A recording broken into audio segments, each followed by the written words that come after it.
da Silva.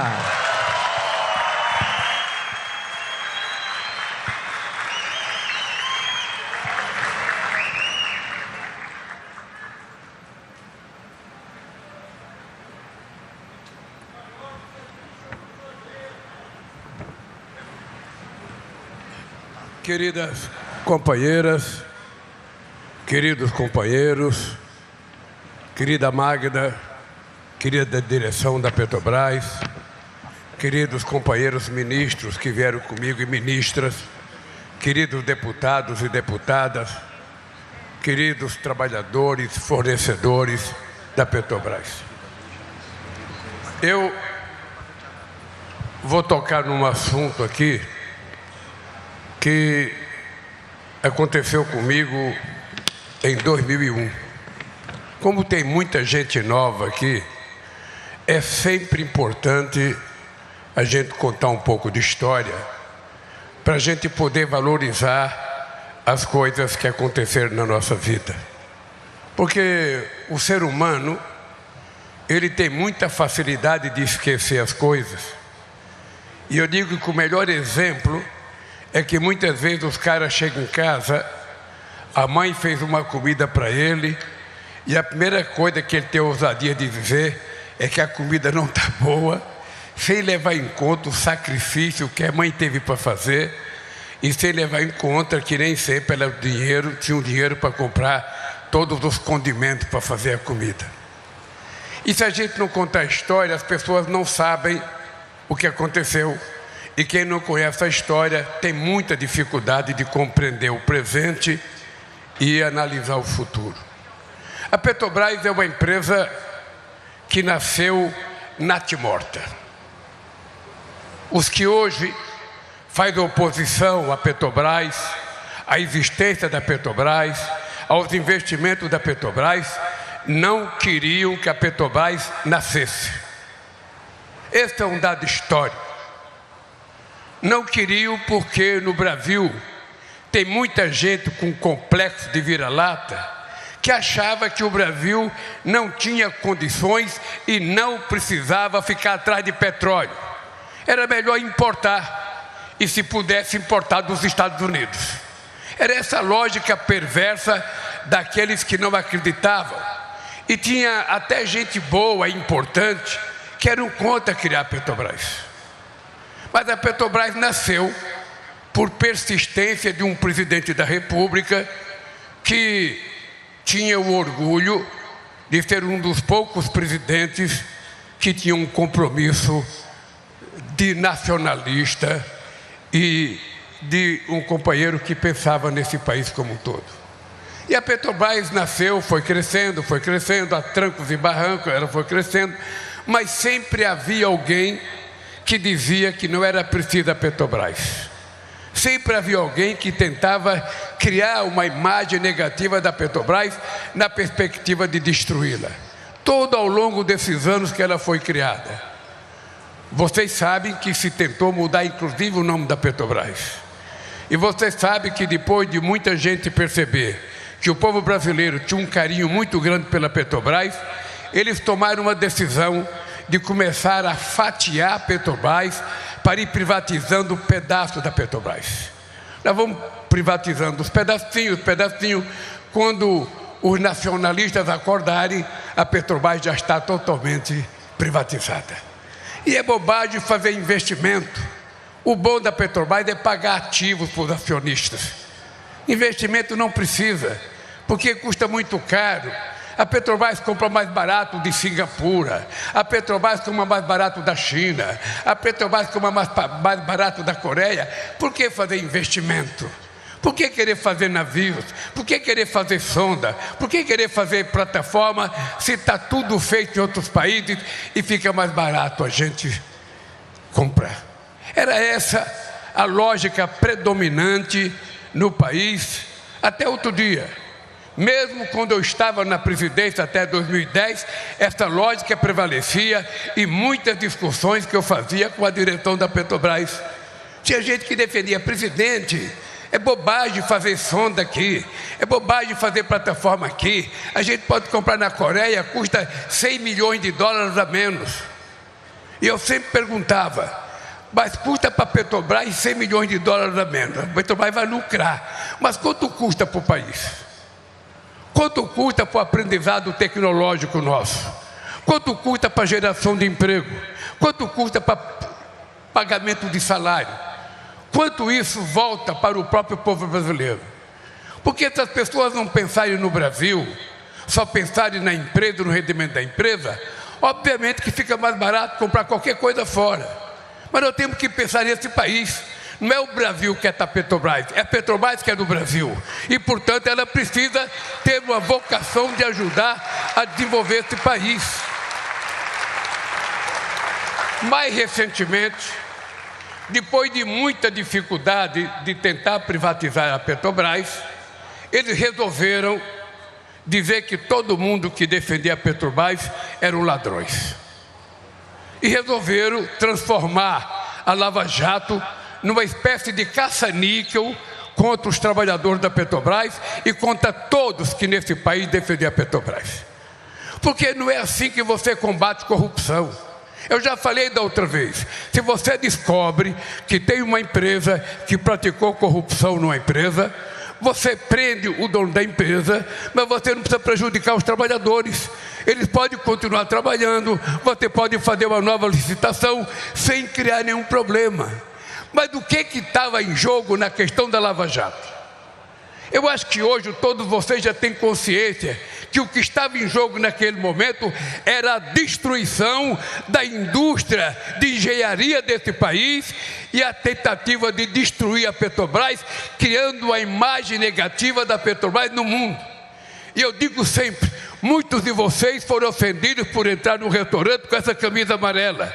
Muitos de vocês foram chamados de ladrões porque estavam com essa camisa amarela. E muitas vezes por gente dentro da própria Petrobras. E vocês sabem do que eu estou falando.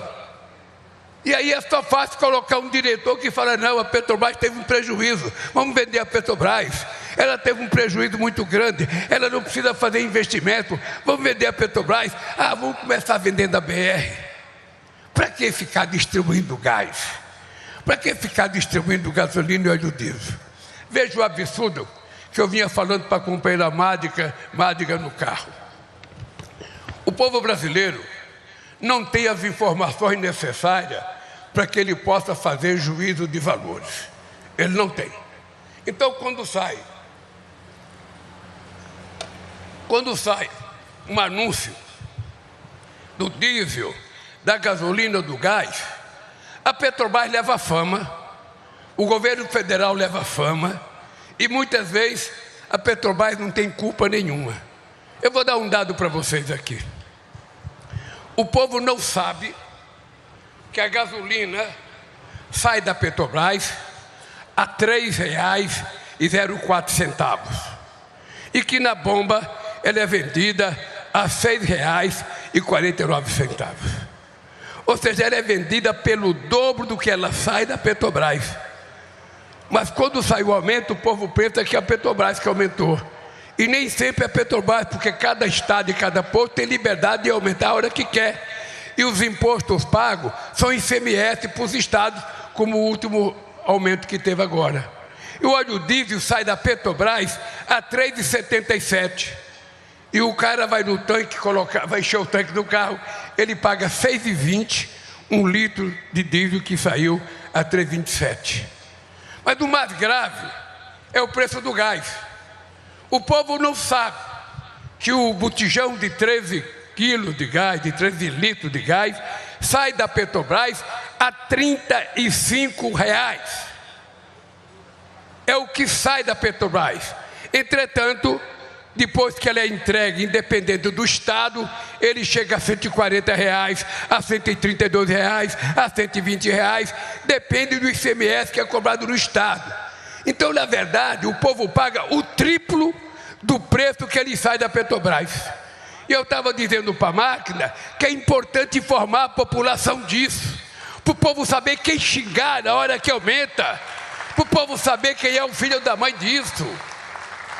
Eu lembro que quando, no outro mandato meu, a gente comprou uma empresa para fazer a distribuição, que era a Liquigás. Não sei se vocês estão lembrados. A gente comprou na perspectiva de que ela pudesse entregar gás mais barato. Mas como tem um ditado que diz que a nossa cabeça pensa onde nossos pés pisam, ali que gás só lhe afinou a outra e vendia pelo mesmo preço. Então eu acho que a Petrobras tem que tomar uma atitude. Sobretudo o óleo diesel, você já falou comigo uma vez, a gente precisa vender para os grandes consumidores direto. Se puder comprar direto, para que a gente possa baratear o preço do diesel. Se a gente puder vender direto a gasolina, se a gente puder vender direto o gás, porque o povo é no fundo assaltado pelo intermediário. Ele é assaltado e a fama fica nas costas do governo. Então, é uma coisa importante. Vocês não sabem como eu me senti ofendido quando foi privatizada a BR. Você não sabe quando foi privatizada essa empresa, que era um modelo de empresa extraordinário para o nosso país, foi privatizada em nome do quê? Em nome do quê? Quem é que ganhou com a privatização da BR? Foi a Petrobras? Não. Foi o povo brasileiro? Não. Foi o consumidor brasileiro? Não. Quem é que ganhou? É o cara que comprou, que deve ter pagado a preço muito barato, deve ter pagado a preço na vazia das almas, sabe? Quando a gente poderia mesmo ter entregado, como a gente entregava essa gasolina aos postos brasileiros. Então, companheiros e companheiras, você tem que ter consciência que, a depender de quem governa esse país, a Petrobras não é levada a sério e vai tentar ser privatizada quantas vezes o povo brasileiro votar errado. Ela vai ser privatizada. Então é importante levar em conta isso, porque eles já tentaram privatizar a Caixa Econômica, tentam privatizar o Correio todo ano, tentam privatizar o Banco do Brasil todo ano. Ou seja, tem gente que acha que é legal. Por quê? Porque a extrema-direita nesse país ganhou a batalha contra o papel do Estado. O Estado é corrupto, o Estado é caro, o Estado não presta, o Estado não se dá conta. O que é bom que eles vendem a iniciativa privada. E muitas vezes nós acreditamos. Muitas vezes nós acreditamos. E quando eles querem acusar de ineficiência, ele vai no salário. Ah, por que um cara da Petrobras tem que ganhar tanto? Por que um engenheiro tem que ganhar tanto? Por que a Magda tem que ganhar tanto? Por que não se dá conta? Entretanto, o que ela ganha, se comparado a salário de empresa privada, que eu vou dar um exemplo. A Eletrobras, o salário do presidente da Petrobras, quando ela era privatizada, era de 60 mil reais. Eles privatizaram a Petrobras. O salário foi para 360 mil reais, mas não sei quantos milhões de bônus. É essa a economia que eles fazem. Essa economia. Eu lembro que o Zé Sérgio Gabrielli era presidente da Petrobras. Ele viajava de avião de carreira. Eu ia para o Japão, ia para a China, ele nunca foi comigo, ele ia de avião de carreira. E se ele levasse a mulher, ele ia de executiva e a mulher ia na econômica. A Vale também era assim. Quando a Vale foi privatizada, compraram logo um Gulfstream 500. Sabe, logo um avião que tinha 17 horas de autonomia, ia do Rio de Janeiro a Moscou. E o presidente da Petrobras andando de avião de carreira, esperando 4 ou 5 horas no aeroporto. E era a Petrobras que era acusada de malversação de dinheiro, de mau uso do dinheiro. Então é preciso que a gente levante a cabeça, para a gente não se deixar enganar cada vez que eles começam a falar mal da ineficiência da Petrobras. Não tem empresa no mundo mais eficiente que a Petrobras. Não existe. Isso graças a vocês. E quando eu venho aqui mais uma vez, numa atividade de construção da indústria naval, Magda, eu quero te contar uma história. A primeira vez que eu fiz essa briga foi em 2001.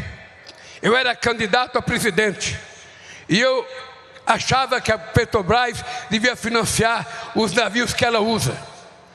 E o ex-presidente da Petrobras dizia que eu era ignorante, que eu não entendia porra nenhuma de navio, que eu não entendia nada de Petrobras, que a gente não tinha tecnologia, que a gente não tinha engenharia. Eu via Angra, vim conversar com o engenheiro da indústria naval, vim conversar com o engenheiro da Petrobras e me convenceram que a gente tinha condições de fazer. Eu falei, nós vamos fazer. Esse país vai provar que a gente não tem complexo de vira-lata, que a gente pode competir com qualquer engenharia do mundo, com qualquer país do mundo. É só a gente acreditar na gente. E uma coisa que vocês sabem, porque vocês acompanharam. Eu vim a Angra fazer uma visita, Marinho. O que mais tinha aqui em Angra, na beira da praia, era ex-metalúrgico, carregando isopor de cerveja na cabeça, porque não tinha mais emprego no estaleiro. E eu resolvi que a gente ia recuperar. E no final do meu mandato, a gente tinha no Brasil 82 mil trabalhadores e trabalhadoras na indústria naval brasileira, com estaleiro funcionando no Rio, em Pernambuco, na Bahia, no Rio Grande do Sul e no Espírito Santo. Só não tinha estaleiro em Minas Gerais, porque não tem mar, Alexandre. Até pensei em puxar um canal lá. Até pensei em fazer um canal e fazer um porto para você e o estaleiro. Mas não deu, porque era caro na época. Então, gente, é preciso que a gente assuma uma responsabilidade de defender com mais coragem aquilo que a gente acredita.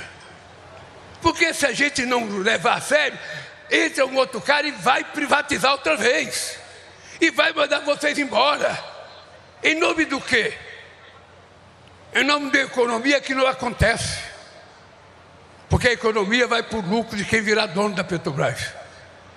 Então eu não defendo a Petrobras porque eu como petróleo, eu não como. Porque eu bebo gasolina, não bebo. Eu bebo outro álcool, a gasolina não. Então, veja, nós temos que ter em conta. Nós temos que ter em conta, gente, que nós estamos num mundo muito competitivo. Vamos ver o que está dizendo o presidente dos Estados Unidos da América do Norte. Os Estados Unidos, depois da Segunda Guerra Mundial, se comportou aos olhos do mundo como símbolo da democracia. O sonho americano é uma coisa mais falada em todo o filme americano.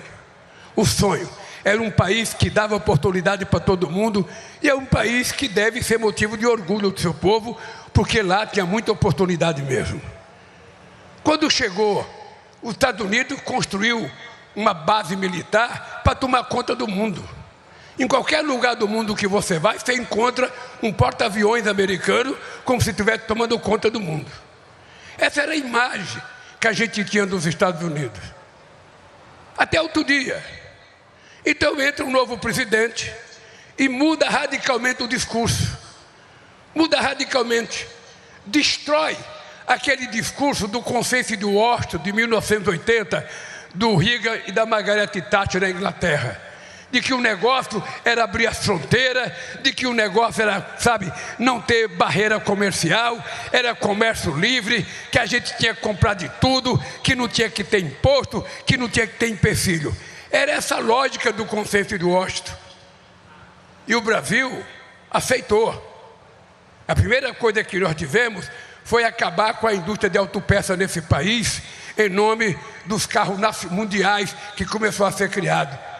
Quase destrói a nossa indústria têxtil. E foram destruindo indústria, comprando indústria. Tinha gente que comprava para fechar.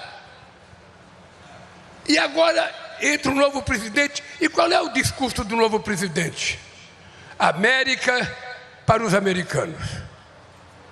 Nós vamos taxar tudo que é produto importado. E vamos mandar embora tudo que é imigrante. Os imigrantes que foram para os Estados Unidos ajudaram a construir aquela pátria grande, ajudaram a construir a riqueza dos Estados Unidos, até vota a maioria, e resolveram mandar embora. Os latino-americanos que foram para lá fazer trabalho que os americanos já não queriam mais fazer. E aí eu fico pensando, cadê a democracia? Cadê o respeito ao livre trânsito do ser humano se você tem livre trânsito do capital? Cadê o livre comércio que foi tão apregoado? E aí começa a ameaçar o mundo. Todo dia tem uma ameaça. Todo dia tem uma ameaça, todo dia tem uma coisa. E eu, sinceramente, o Brasil é um país de paz. A gente não tem divergência com nenhum país. A gente é um país que a gente gosta de todo mundo e a gente quer que todo mundo goste da gente. Eu, ao invés de um murro, gosto de dar um abraço. Ao invés de uma mordida, gosto de dar um beijo. Então é esse país que nós estamos construindo e que vamos construir. Não vamos aceitar nenhum desaforo. E é importante utilizar um encontro como esse da Petrobras para a gente dizer, sabe, é verdade que os Estados Unidos é dos americanos. É verdade que a China é dos chineses, é verdade que a Rússia é do russo, é verdade que a Índia é do indiano, mas é verdade que o Brasil é do povo brasileiro e eles têm que respeitar as coisas que nós fazemos aqui dentro. É importante que a gente tenha orgulho de dizer, nós somos brasileiros e não desistimos nunca. Esse país é nosso. Tem a fronteira que o Alckmin falou, tem a água doce que o Alckmin falou, tem o mar que o Alckmin falou, e nós, além de toda essa riqueza, nós temos 213 milhões de brasileiros que nós queremos dizer, nós temos orgulho, não desistimos, e nós seremos brasileiros até o dia que a gente não existe mais, porque esse país é grande, esse país é poderoso. O que faltava era vergonha na cara daquele que dirigiu esse país, e eu não tenho complexo de vira-lata. Eu não sou maior do que ninguém, mas não sou menor do que ninguém.